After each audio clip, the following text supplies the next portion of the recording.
ಶಾಸಕರಾಗಿರ್ತಕ್ಕಂಥ ಸನ್ಮಾನ್ಯ ಶ್ರೀ ಜೆ.ಎನ್. ಗಣೇಶ್ ಅಣ್ಣನವರಿಗೆ ವಿಶೇಷವಾಗಿ ಈ ಸಾರಿ ನಡೀತಿರುವ ಸನ್ಮಾನ್ಯ ಶ್ರೀ ಡಿ.ಕೆ. ಶಿವಕುಮಾರ್ ಅವರ 2ನೇ ಹಂತದ ಸಚಿವ ಸಂಪುಟ ಪುನರ್ರಚನೆ ಶುಭ ಸಂದರ್ಭದಲ್ಲಿ ಅಖಂಡ ಬಳ್ಳಾರಿ ಜಿಲ್ಲೆಯಲ್ಲಿ ಈಗಾಗಲೇ ಅತ್ಯಂತ ಯಶಸ್ವಿಯಾಗಿ ಸಕ್ರಿಯವಾಗಿ ಜನಪರವಾಗಿ ಅಭಿವೃದ್ಧಿ ಪರ ಕೆಲಸ ಮಾಡತಕ್ಕಂಥ ಸನ್ಮಾನ್ಯ ಶ್ರೀ ಜೆ.ಎನ್. ಗಣೇಶ್ ಅಣ್ಣನವರಿಗೆ ಈ ಸಾರಿ ನಡೀತಕ್ಕಂಥ ಮಂತ್ರಿಮಂಡಲದಲ್ಲಿ ಅವಕಾಶ ಮಾಡಿಕೊಟ್ರೆ 2 ವಿಶೇಷವಾಗಿ ನಾವು ಭರವಸೆಯನ್ನ ಈ ನಾಡಿನ ಮುಖ್ಯಮಂತ್ರಿಗಳಿಗೆ ಮತ್ತು ಆಡಳಿತಾರೂಢ ಪಕ್ಷ ಮತ್ತು ಕಾಂಗ್ರೆಸ್ ಪಕ್ಷದ ಎಲ್ಲ ಪದಾಧಿಕಾರಿಗಳು ಕೊಡ್ತೀವಿ. ಒಂದು, ಅಖಂಡ ಬಳ್ಳಾರಿ ಜಿಲ್ಲೆಯನ್ನ ಅಭಿವೃದ್ಧಿ ಪಥದಲ್ಲಿ ಕರ್ಕೊಂಡು ಹೋಗ್ತಕ್ಕಂಥದ್ದು ಒಂದು ಭಾಗ ಆದ್ರೆ, ಇಡೀ ಅಖಂಡ ಬಳ್ಳಾರಿ ಜಿಲ್ಲೆ 2028 ಮತ್ತು 2029 ಸಾಲಿನಲ್ಲಿ ಬರ್ತಕ್ಕಂಥ ಚುನಾವಣೆ ಸಂದರ್ಭದಲ್ಲಿ ಇಡೀ ಈ ಭಾಗ ಅತ್ಯಂತ ಸಕ್ರಿಯವಾಗಿ ಪಕ್ಷ ಸಂಘಟನೆ ಮಾಡ್ಲಿಕ್ಕೆ ಅತ್ಯಂತ ಕಳಕಳಿರ್ತಕ್ಕಂಥ ಗೌಂಪು ಹರ್ತಿರ್ತಕ್ಕಂಥ ಈ ಒಂದು ಜನಪ್ರಿಯ ಶಾಸಕರು ಗಣೇಶ್ ಅಣ್ಣರಿಗೆ ಅವಕಾಶ ಮಾಡಿಕೊಡೋದ್ರ ಮುಖಾಂತರ ಪಕ್ಷ ಸಂಘಟನೆಗೆ ಮತ್ತು ಇಡೀ ಅಖಂಡ ಬಳ್ಳಾರಿ ಜಿಲ್ಲೆನ ಒಟ್ಟಿಗೆ ಅಭಿವೃದ್ಧಿ ಪಥದಲ್ಲಿ ಕರ್ಕೊಂಡು ಹೋಗಲಿಕ್ಕೆ ಪ್ರಾಮಾಣಿಕವನ್ನು ಪ್ರಯತ್ನವನ್ನು ಮಾಡ್ತಾರೆ ಅಂತಕ್ಕಂಥ ಭರವಸೆಯನ್ನ ಈ ಕಂಪ್ಲಿ ವಿಧಾನಸಭಾ ಕ್ಷೇತ್ರದ ಜನಪ್ರಿಯ ಶಾಸಕರಾಗಿದ್ದ ಗಣೇಶ್ ಅಭಿಮಾನಿ ಬಳಗದ ವತಿಯಿಂದ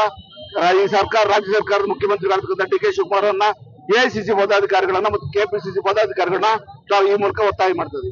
ಶ್ರೀನಿವಾಸ್ ಅವರ ಕಂಪ್ಲಿ ಈ ದಿನ ನಾವು ಕಂಪ್ಲಿ ವಿಧಾನಸಭಾ ಕ್ಷೇತ್ರದಿಂದ ಬಳ್ಳಾರಿಗೆ ಬಂದು ನಾವು ರಾಜ್ಯ ಸರ್ಕಾರಕ್ಕೆ ಒತ್ತಾಯ ಮಾಡ್ತಿದೀವಿ. ಸನ್ಮಾನ್ಯ ಶ್ರೀ ಜೆ.ಎನ್. ಗಣೇಶ್ ಶಾಸಕರಿಗೆ ಸಚಿವ ಸ್ಥಾನ ನೀಡಬೇಕಂತ ಹೇಳಿ. ಕಾರಣ ಏನಂದ್ರೆ 2 ಸಾರಿ ಈ ಕಂಪ್ಲಿ ವಿಧಾನಸಭಾ ಕ್ಷೇತ್ರದಲ್ಲಿ 2 ಬಾರಿ ಸತತವಾಗಿ 2 ಬಾರಿ ಶಾಸಕರಾಗಿದ್ದಾರೆ.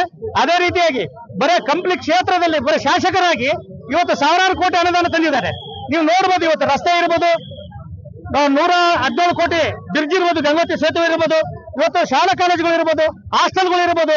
ಇವತ್ತು ರೈತರ ಪರ ರಾತ್ರಿ ನೀರಿಲ್ಲ, ರೈತರಿಗೆ ಬೆಳೆಗೆ ತೊಂದರೆ ಆಗುತ್ತೆ ಅಂದಾಗ ನೈಟ್ ಟೈಮ್ ರೈತರ ಜೊತೆಗೆ ಹೋಗಿ ನೈಟ್ ಅಲ್ಲಿ ಮಲ್ಲಿಗೆ, ಕಾಲೇಜ್ ಮೇಲೆ ಮಲ್ಲಿಗೆ ಅವ್ರಿಗೆ ನೀರು ಬಿಡುವಂತ ವ್ಯವಸ್ಥೆ ಮಾಡಿದ್ದಾರೆ. 2013 ನಾವು ಈ ಕಂಪ್ಲಿ ವಿಧಾನಸಭಾ ಕ್ಷೇತ್ರ ಎಷ್ಟೇ ಬಂದಾಗ ನಾವು ಕನಸು ಮನುಷ್ಯನಾಗ ಸಹ ಅನ್ಕೊಂಡಿದ್ದಿಲ್ಲ ಕಾಂಗ್ರೆಸ್ ಇಲ್ಲಿ ಶಾಸಕರಾಗಿ ನೋಡ್ತೀವಿ ಅಂತಂದೇಳಿ. 2008ರಲ್ಲಿ 2013ರಲ್ಲಿ ನಮ್ಮ ಏನು ಪಾರ್ಟಿ ಪಕ್ಷದ ವತಿಯಿಂದ ಯಾರು ನಿಂತ್ಕೊಂಡಿದ್ರು ಅವರೆಲ್ಲ ಸೋತೋಗ್ಬಿಟ್ರು. ಆ ಟೈಮ್ನಾಗ ಬಂದು ಜೆ.ಎನ್. ಗಣೇಶ್ ಅವರು ಕಂಪ್ಲಿ ವಿಧಾನಸಭಾ ಕ್ಷೇತ್ರದಲ್ಲಿ 2018ರಲ್ಲಿ ಬಂದು ಚುನಾವಣೆ ಎದುರಿಸಿ 2 ಸಾರಿ MLA ಆಗಿದ್ದಾರೆ. ಆದ್ರಿಂದ ಸನ್ಮಾನ್ಯ ಡಿ.ಕೆ. ಶಿವಕುಮಾರ್ ಸಾಹೇಬರಿಗೆ, ಸಿದ್ದರಾಮಯ್ಯ ಸಾರಿಗೆ, ಡಾಕ್ಟರ್ ಜಿ. ಪರಮೇಶ್ವರ್ ಅವರಿಗೆ ಹಾಗೂ ರಾಹುಲ್ ಗಾಂಧಿ ಸಾಹೇಬರಿಗೆ ನಾವು ಮನವಿ ಮಾಡಿಕೊಳ್ತೀವಿ. ಈ ಸಾರಿ ಕಂಪ್ಲಿ ವಿಧಾನಸಭಾ ಕ್ಷೇತ್ರಕ್ಕೆ ಸಚಿವ ಸ್ಥಾನ ನೀಡಲೇಬೇಕು. ಇಲ್ಲವಾದಲ್ಲಿ